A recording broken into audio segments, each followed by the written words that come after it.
Leviticus chapter 15.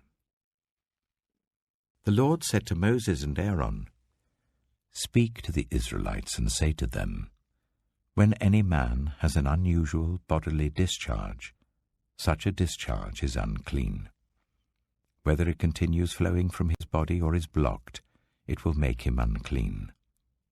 This is how his discharge will bring about uncleanness. Any bed the man with a discharge lies on will be unclean, and anything he sits on will be unclean.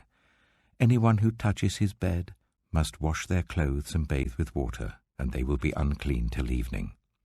Whoever sits on anything that the man with a discharge sat on must wash their clothes and bathe with water, and they will be unclean till evening.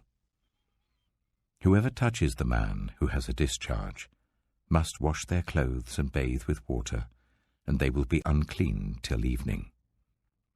If the man with the discharge spits on anyone who is clean, they must wash their clothes and bathe with water, and they will be unclean till evening. Everything the man sits on when riding will be unclean, and whoever touches any of the things that were under him will be unclean till evening.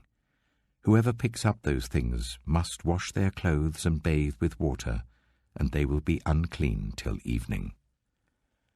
Anyone the man with a discharge touches without rinsing his hands with water must wash their clothes and bathe with water, and they will be unclean till evening.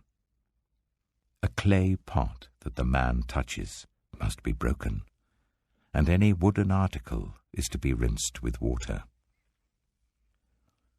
When a man is cleansed from his discharge, he is to count 7 days for his ceremonial cleansing. He must wash his clothes and bathe himself with fresh water, and he will be clean.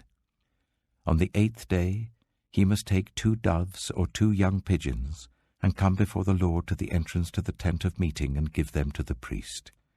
The priest is to sacrifice them, the one for a sin offering and the other for a burnt offering. In this way, he will make atonement before the Lord for the man because of his discharge. When a man has an emission of semen, he must bathe his whole body with water, and he will be unclean till evening. Any clothing or leather that has semen on it must be washed with water, and it will be unclean till evening. When a man has sexual relations with a woman, and there is an emission of semen, both of them must bathe with water, and they will be unclean till evening.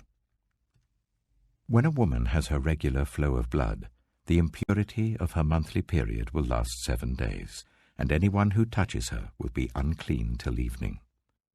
Anything she lies on during her period will be unclean, and anything she sits on will be unclean. Anyone who touches her bed will be unclean. They must wash their clothes and bathe with water, and they will be unclean till evening. Anyone who touches anything she sits on will be unclean. They must wash their clothes and bathe with water, and they will be unclean till evening. Whether it is the bed or anything she was sitting on, when anyone touches it, they will be unclean till evening. If a man has sexual relations with her, and her monthly flow touches him, he will be unclean for 7 days. Any bed he lies on will be unclean. When a woman has a discharge of blood for many days at a time other than her monthly period, or has a discharge that continues beyond her period, she will be unclean as long as she has the discharge, just as in the days of her period. Any bed she lies on while her discharge continues will be unclean, as is her bed during her monthly period, and anything she sits on will be unclean, as during her period. Anyone who touches them will be unclean. They must wash their clothes and bathe with water, and they will be unclean till evening. When she is cleansed from her discharge, she must count 7 days, and after that she will be ceremonially clean. On the 8th day, she must take 2 doves or 2 young pigeons and bring them to the priest at the entrance to the tent of meeting. The priest is to sacrifice one for a sin offering and the other for a burnt offering. In this way, he will make atonement for her before the Lord for the uncleanness of her discharge. You must keep the Israelites separate from things that make them unclean, so they will not die in their uncleanness for defiling my dwelling place which is among them. These are the regulations for a man with a discharge, for anyone made unclean by an emission of semen, for a woman in her monthly period, for a man or woman with a discharge, and for a man who has sexual relations with a woman who is ceremonially unclean.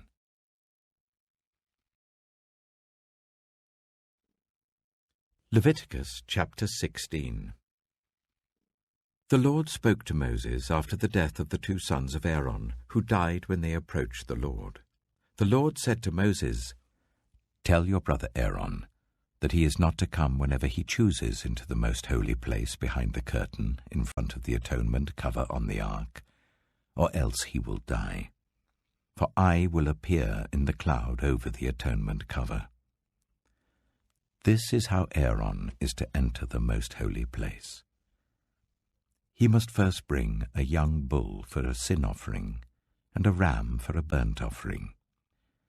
He is to put on the sacred linen tunic with linen undergarments next to his body. He is to tie the linen sash round him and put on the linen turban. These are sacred garments, so he must bathe himself with water before he puts them on. From the Israelite community, he is to take 2 male goats for a sin offering and a ram for a burnt offering. Aaron is to offer the bull for his own sin offering, to make atonement for himself and his household. Then he is to take the 2 goats and present them before the Lord at the entrance to the tent of meeting. He is to cast lots for the 2 goats, 1 lot for the Lord, the other for the scapegoat. Aaron shall bring the goat whose lot falls to the Lord and sacrifice it for a sin offering. But the goat chosen by lot as the scapegoat shall be presented alive before the Lord, to be used for making atonement by sending it into the wilderness as a scapegoat. Aaron shall bring the bull for his own sin offering to make atonement for himself and his household, and he is to slaughter the bull for his own sin offering. He is to take a censer full of burning coals from the altar before the Lord, and 2 handfuls of finely ground fragrant incense, and take them behind the curtain. He is to put the incense on the fire before the Lord, and the smoke of the incense will conceal the atonement cover above the tablets of the covenant law, so that he will not die. He is to take some of the bull's blood and with his finger sprinkle it on the front of the atonement cover.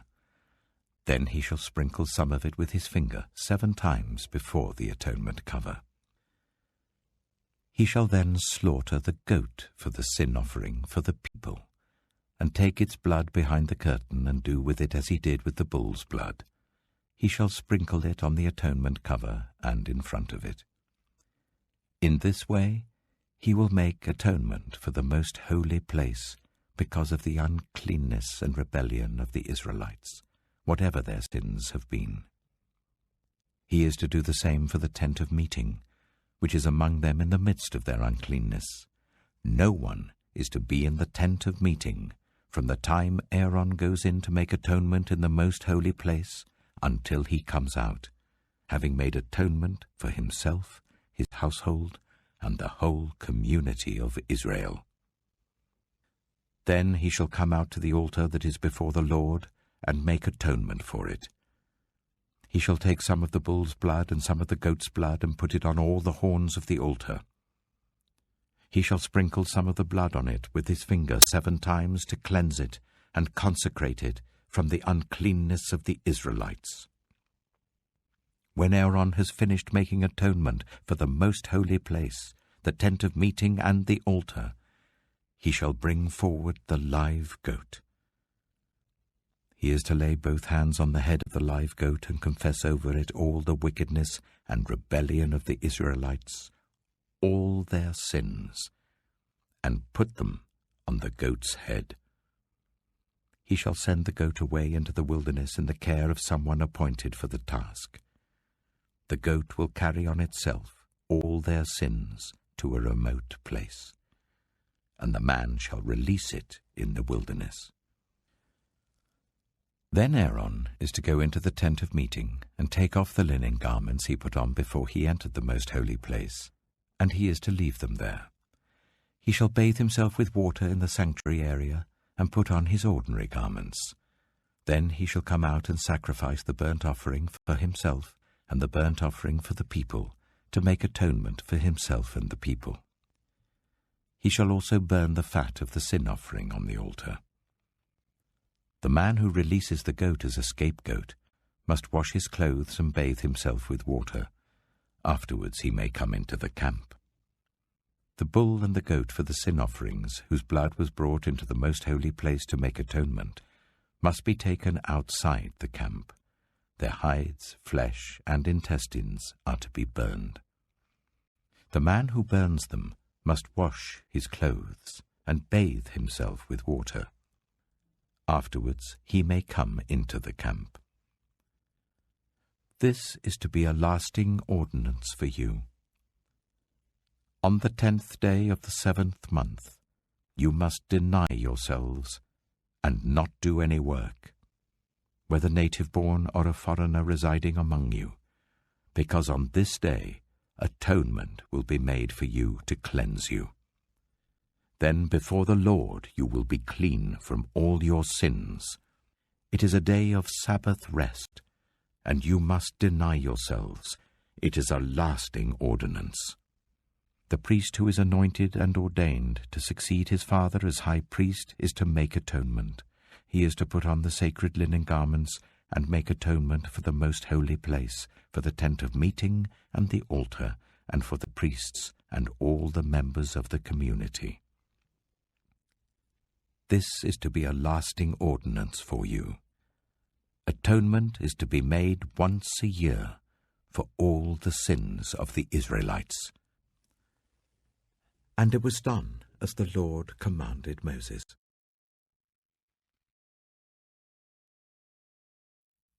Mark chapter 2. A few days later, when Jesus again entered Capernaum, the people heard that he had come home. They gathered in such large numbers that there was no room left, not even outside the door, and he preached the word to them. Some men came, bringing to him a paralyzed man carried by 4 of them. Since they could not get him to Jesus because of the crowd, they made an opening in the roof above Jesus by digging through it and then lowered the mat the man was lying on. When Jesus saw their faith, he said to the paralyzed man, "Son, your sins are forgiven." Now, some teachers of the law were sitting there thinking to themselves, "Why does this fellow talk like that? He's blaspheming. Who can forgive sins but God alone?" Immediately Jesus knew in his spirit that this was what they were thinking in their hearts, and he said to them, "Why are you thinking these things? Which is easier, to say to this paralyzed man, 'Your sins are forgiven,' or to say, 'Get up, take your mat, and walk'? But I want you to know that the Son of Man has authority on earth to forgive sins." So he said to the man, "I tell you, get up, take your mat, and go home." He got up, took his mat, and walked out in full view of them all. This amazed everyone, and they praised God, saying, "We have never seen anything like this." Once again Jesus went out beside the lake. A large crowd came to him, and he began to teach them. As he walked along, he saw Levi, son of Alphaeus, sitting at the tax collector's booth. "Follow me," Jesus told him, and Levi got up and followed him. While Jesus was having dinner at Levi's house, many tax collectors and sinners were eating with him and his disciples, for there were many who followed him. When the teachers of the law, who were Pharisees, saw him eating with the sinners and tax collectors, they asked his disciples, "Why does he eat with tax collectors and sinners?" On hearing this, Jesus said to them, "It is not the healthy who need a doctor, but those who are ill. I have not come to call the righteous, but sinners." Now John's disciples and the Pharisees were fasting. Some people came and asked Jesus, "How is it that John's disciples and the disciples of the Pharisees are fasting, but yours are not?" Jesus answered, "How can the guests of the bridegroom fast while he is with them? They cannot, so long as they have him with them. But the time will come when the bridegroom will be taken from them, and on that day they will fast. No one sews a patch of unshrunk cloth on an old garment. Otherwise the new piece will pull away from the old, making the tear worse. And no one pours new wine into old wineskins. Otherwise the wine will burst the skins, and both the wine and the wineskins will be ruined. No, they pour new wine into new wineskins." One Sabbath, Jesus was going through the cornfields, and as his disciples walked along, they began to pick some ears of corn. The Pharisees said to him, "Look, why are they doing what is unlawful on the Sabbath?" He answered, "Have you never read what David did when he and his companions were hungry and in need? In the days of Abiathar the high priest, he entered the house of God and ate the consecrated bread, which is lawful only for priests to eat, and he also gave some to his companions. Then he said to them, 'The Sabbath was made for man, not man for the Sabbath. So the Son of Man is Lord, even of the Sabbath.'"